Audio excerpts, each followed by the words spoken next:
which is a huge step. And so what I thought I would try and do is use AI. I don't know what people think about AI, but I quite like to play around with it. So I went to AI. This is Hubie, by the way. This is your father. And I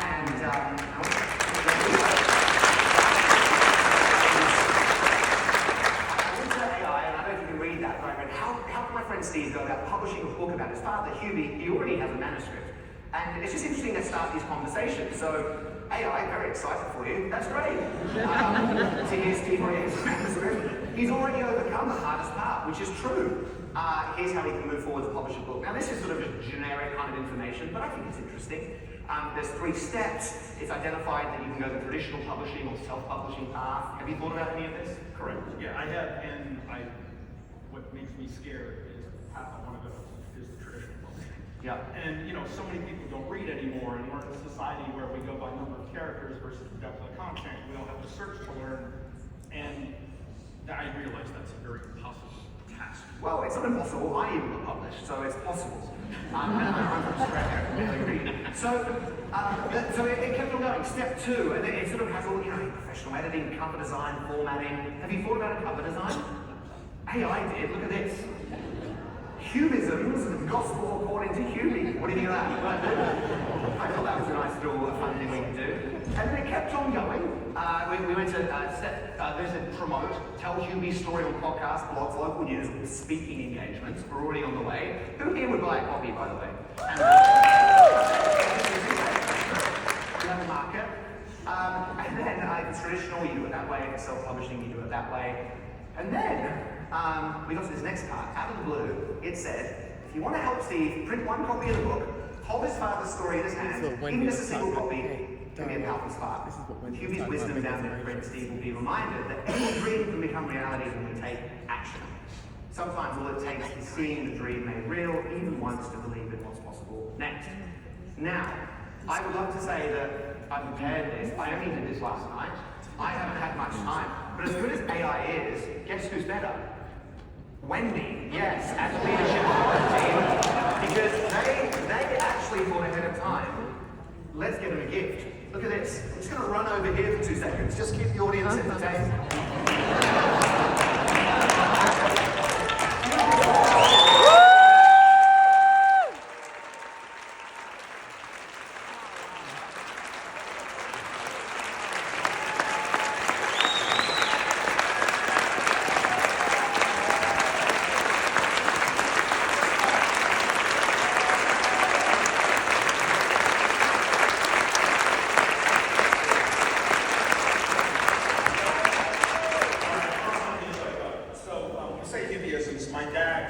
My name is HP, my middle initials are Hubert Paul, and my dad was not born with a middle name back then, but I guess some people weren't.